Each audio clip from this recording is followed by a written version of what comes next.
The SEC's biggest advantage for a long time was paying players. That created better teams for them. That created a perception that one SEC team lost to another. The loss somehow proved the entire conference was stronger than everybody else. That is not a conspiracy theory. That is exactly how it was for a long time. It was the SEC controlling the meaning of results, not only having to deal with the results, but controlling the meaning of them. But now, for the first time in years, the Big Ten may finally have enough good teams, major brands, and important matchups to use that same formula. On this episode of the Big Ten Huddle, brought to you by FanDuel, I'm going to show you how USC, Oregon, and Washington could create a playoff resume chain, why Penn State and Michigan are essential to it, and one kind of loss that could break the whole thing down. So here's what's changed. For years, the Big Ten's national argument was simple. Ohio State, elite. Maybe one or another program joined the conversation. Michigan obviously won a national championship. Penn State was there for years. And then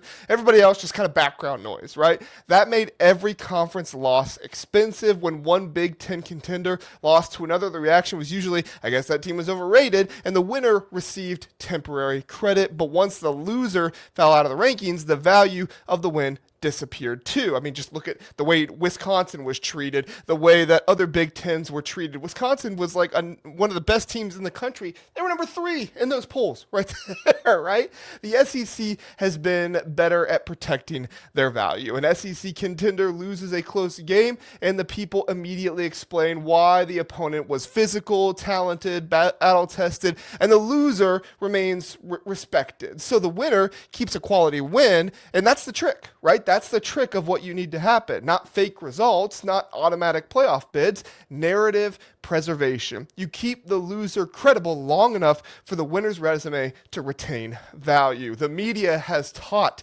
fans to evaluate Big Ten losses differently than SEC losses. When an SEC contender loses inside the conference, they say, oh, it's just a deep league. The league is so deep. When a Big Ten contender loses, it supposedly proves that the team was never all that good. Like, oh, well, it's not that deep. You just weren't actually that good.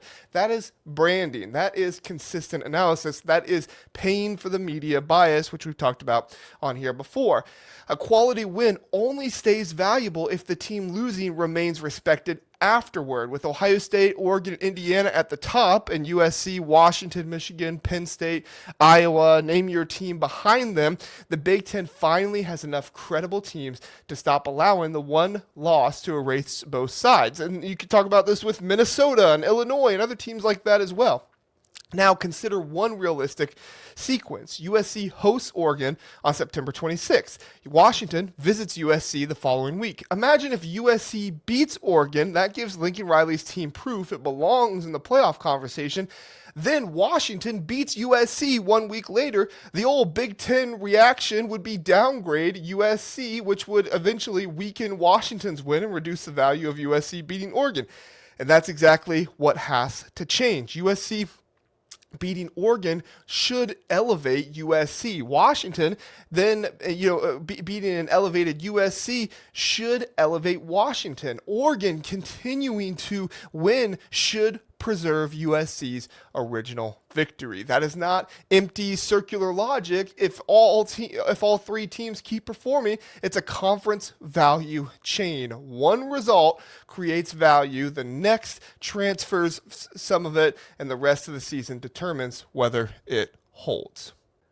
But there's a catch, right? There's always a catch, and we'll come back to it here in a minute. But one ugly loss can destroy the entire chain. USC has the best opportunity to make this work because its schedule contains 5 resume games: Oregon, Washington, and Ohio State at home, plus road trips to Penn State and Indiana. A brutal schedule when you look at it. If USC goes 3-2 in those games and handles the rest of the schedule, that should be a playoff team. Even 2-3 could create an argument depending on victories and how the SEC 9-game conference schedule goes this year. Beating Oregon or Ohio State matters more than collecting forgettable wins. Winning at Penn State or Indiana would also answer USC's biggest question: can Riley's program win a major road game. The Big Ten does not need USC to go undefeated. It needs USC to beat an elite team, avoid a disastrous loss, and remain respected after losing to another good opponent. That is how internal competition and the parity of the SEC becomes external strength. Here is the Big Ten's hidden playoff blueprint that you need here, right? In order to get more than 3 teams, first you need Ohio State, Oregon, Indiana. They must look elite. They must all go at least 10-2, right? Ohio State might be able to go 9-3, but at least 10-2.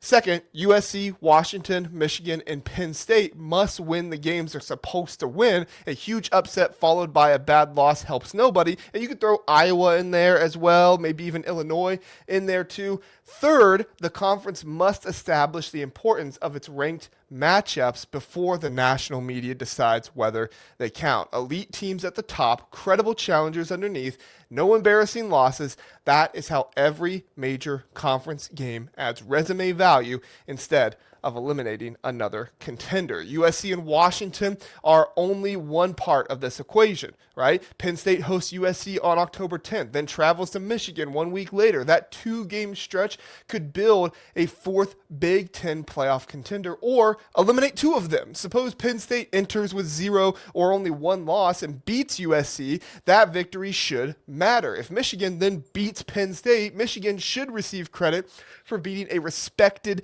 team, but the teams must protect the argument afterward. Penn State cannot lose repeatedly and continue receiving respect simply because of the logo. Michigan cannot win one big game and then give it back against after losing to, an Iowa or a Minnesota. Sorry, I'm not trying to take shots at those teams, which is just teams that, the media does not, the national media does not respect. I do, but they do not respect them as much. Iowa, less so, but still, you get my point. The Big Ten should demand consistent treatment, not charity. A good team should not become bad because it lost to another good Big Ten team. But conference branding cannot carry a team that keeps losing. Listen, this is where the season will decide things, right? The Big Ten's 3 most obvious contenders are easy to identify. The 4th team will probably come from either USC, Washington, Michigan, Iowa, or Penn State. Because those teams play one another, the opportunities are not guaranteed. The question is who can convert one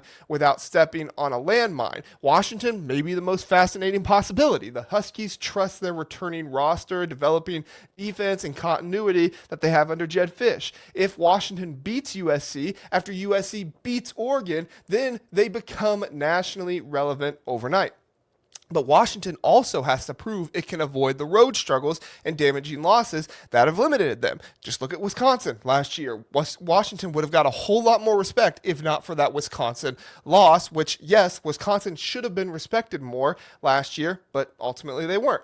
That answers the question from earlier. Washington may be the team most capable of activating this value chain and the team most capable of breaking it as well. Michigan presents a different risk here. The Wolverines have the brand, Bryce Underwood, enough major wins to build a resume. If Underwood develops and the new defense holds, Michigan can reach the playoff. If not, the schedule could turn them into a 6 or 7 win team quickly. And for no other way to look at it, look at the FanDuel odds. FanDuel has Michigan and USC in the top 15 of national championship odds, but they don't have Penn State, Washington, Iowa, teams like that. The Nittany Lions may have a favorable path with 10 wins, but they could still face questions about their actual quality. That makes USC and Michigan critical wins for Penn State. Penn State needs victories that prove the Matt Campbell era is more than a product of scheduling. Then there's Illinois. We talked about them a moment ago. Illinois may begin outside the playoff tier, but a strong start could give Oregon another valuable road game, or Illinois might win that game. If Illinois is 5-1 when Oregon arrives, the Big Ten cannot wait until after kickoff to explain why the matchup matters. Establish the difficulty first. Explain the program's recent winning. Explain why going to Champaign is not an automatic result. It wasn't for USC last year, which I know they had some players out, but still, Illinois won that game. They proved themselves. The SEC regularly creates stakes before the contenders play, ensuring the winner receives credit for surviving. The Big Ten has spent too many years trying to explain its depth after the fact. The Big Ten's biggest playoff mistake is waiting for permission to call on its own game's importance. That's why Tony Petitti came out at Big Ten Media Days and said what he said. I was so glad. If Illinois is 5-1 when Oregon comes to Champaign, that matters. If Penn State and USC meet with strong records, that matters. If Washington beats a USC team that defeats Oregon, that matters. The SEC establishes the stakes first, protects the reputation of the loser, and celebrates the winner as tested. The Big Ten finally has enough depth to prove the same thing. Now it has to stop apologizing for believing in its own teams and start demanding that teams need to be ranked in the AP top 25 or at the very least be given respect. The SEC's real advantage was never making every team look unbeatable. It was making enough teams look credible that losing to one did not automatically end your season. The Big Ten now has the piece to create that same effect. Ohio State, Oregon, Indiana can anchor the top of the conference. USC, Washington, Michigan,